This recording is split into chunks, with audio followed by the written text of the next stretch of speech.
Good morning and welcome to Mastering Midlife, How to Thrive When the World Asks Most of You. I am your host, Mark Silverman. So I'm not sure this podcast is going to work, but I feel compelled to share because the whole purpose of this podcast for me is to share with you in the challenges, the struggles, the joys, the gifts, the ups, the downs, and the absolute freedom and sometimes the feeling of bondage of midlife. So I am here in Florida helping a family member in a somewhat dramatic situation.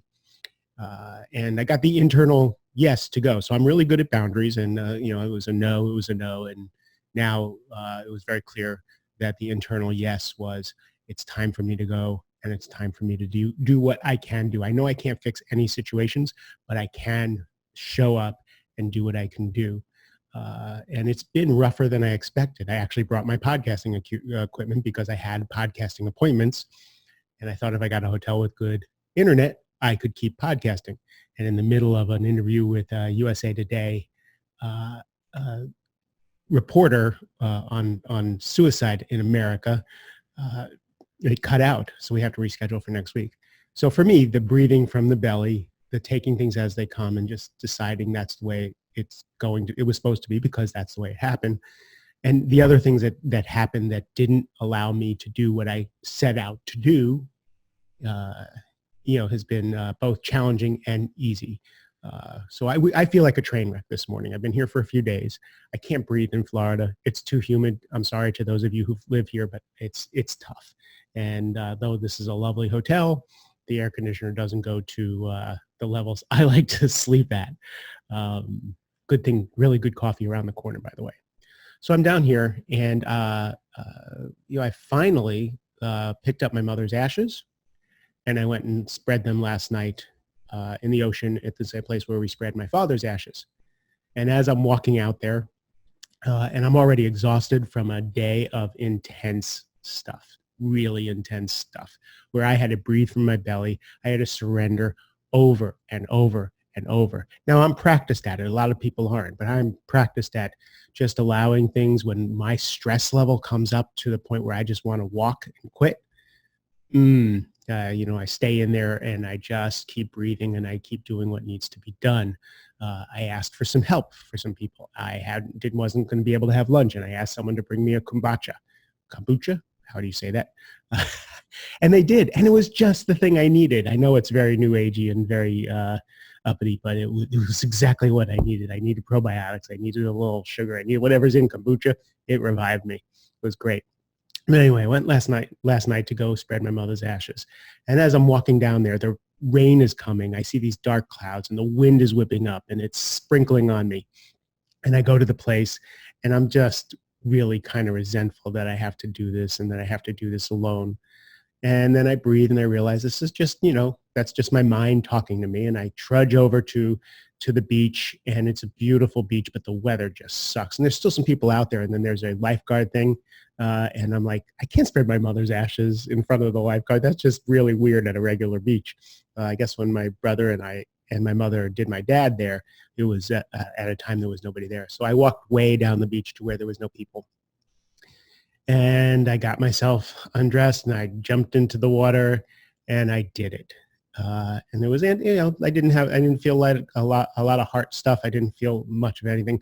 I just felt like, kind of like, isn't this interesting that the wind is whipping up, the rain is pelting my face. I'm in the ocean spreading my mother's ashes by myself. And I did that. I said a little prayer to her, sent her some love, thanked her for all she did, and trudged back. Then called a couple friends to get support, whether I needed it or not.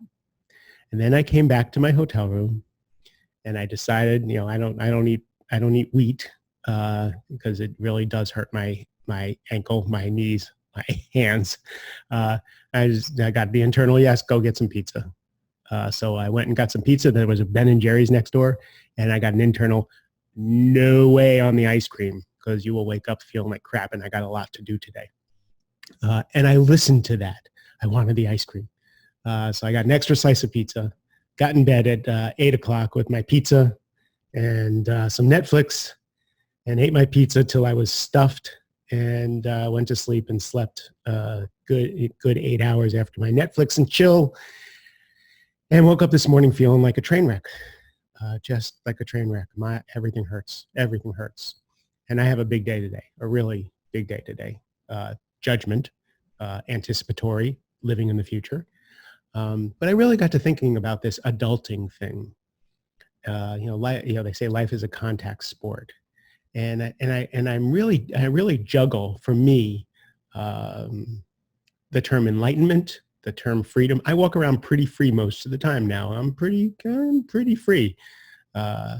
And my mind still does what it does. My body still does what it does. My feelings still do what they do. That was one of the fallacies with enlightenment, with freedom, with whatever we call this spiritual release that we get. They say before enlightenment, I had to chop wood and carry water. After enlightenment, I chop wood and carry water. And I always thought that the Dalai Lama or Eckhart Tolle or any number of people who claim some semblance of freedom from this human existence, that they didn't have feelings, that they didn't have thoughts, that they didn't have aches and pains. And what I've learned is even the Maharaj who I'm reading, I can never say his name, he talks about how he can't open jars anymore. We all have aches and pains. And for me, it's how do I engage with the aches and pains, with the thoughts, with the feelings that are inevitable. So I feel like a train wreck this morning. So what? It's none of my business how I feel. What does this body need this morning? It needed coffee. It needed walk. It does not need a bagel and cream cheese. It needs, its health shake because I have a lot to do today. So that's what this body needed today. It needed to be in bed at 8 o'clock last night and sleep for a good 8-9 hours. It needed that. Is it unfair that I need to do what I need to do? I don't know. And it's really none of my business. I check internally and I do what I need to do. So that's what this, for me, the new way of approaching adulting in responsibility and engaging with life is to really kind of breathe from my belly. And it all starts with breathing from my belly. People pay me a lot of money to coach them. And I feel really silly, but the first thing I teach them is breathing from their belly. That's what I learned. And that is the secret to slowing down my mind, slowing down my physiology, dropping actually out of my mind and getting in tune with life, getting in tune with the rhythms of life, and then with an inner wisdom and an equanimity, getting below the waves that are crashing around me and getting to this place of deep understanding, knowing, and a way to address life. I still have feelings. I still have aches and pains. I still have resentments. I still have all that stuff, but they fall off, and then I can go take action. So I guess that's what I want to impart today. We're never going to not need to adult. We're never going to not need to deal with situations that are tough on our bodies, tough on our minds, tough on our emotions. It's how we engage with them. And we have a habit of engagement. I have always had a habit of engaging with them with drama, with emotional attachment, with attachment to how I feel, what I think, what I know, all that stuff. And it's so much easier for me to engage and just know I'm going to have thoughts and feelings and physical sensations, and that they don't matter. They're indications of what I may need to do or not to take care of this body, to take care of Mark, to take care of the people around me, but they're not the facts on the ground. The facts on the ground are all deep in my belly, in this connection to something that knows a lot more than I do. If this sounds new agey, can't help it. It's what's true for me. And I'm doing pretty well. So I guess I'm all over the place with this. But I feel like it's really important to talk to you people. And I know pretty much I'm only talking to myself, but to talk to whoever is listening and whoever's in this with me is, no matter how spiritual we get, no matter how free we get, life is still going to be what it is.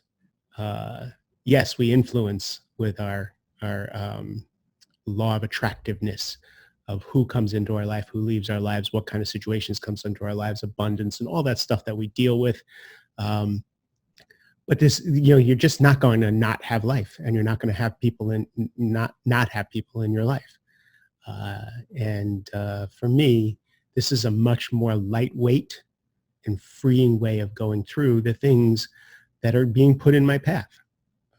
And I get to love the people in my life. And it's really interesting because here's another thing. If you're still with me, if you haven't clicked fast forward or off on this thing already, here's the thing.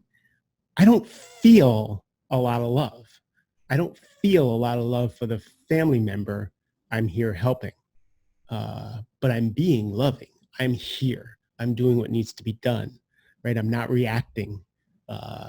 I didn't feel a lot of emotion and love around spreading my mother's ashes, but I did her wishes. I came down. I honored her, and they're taken care of. So, love doesn't have to be a feeling, an emotion, or anything like that. I'm just doing what I promised to do, what I was asked to do, and that I agreed to do. And that's love. I don't have to feel all this love. I feel a lot more love when I watch America's Got Talent and someone puts it all on the stage and I cry. Or the UVA. I just read an article about the young man who saved a bunch of lives at UVA. I think it was UVA a couple days ago. I cried. I felt a lot of love. But love, it's not predicated on a feeling. So here I am in Florida. I am meeting some of the most abrasive, opinionated, loving people I have ever met in my life. These people you would not, they're New Yorkers, they're New Jerseyans, they're Floridians, they're just rough around the edges, no holds bar, unvarnished characters. And I cannot believe the love and service that these people are exhibiting to me and my family member, and it gives me hope for humanity. So I hope this, if you're still listening to me, I hope this was helpful to know that if you're feeling feelings, and if you're thinking thoughts, and you're having judgments, and you're doing all that stuff, you're not doing it wrong.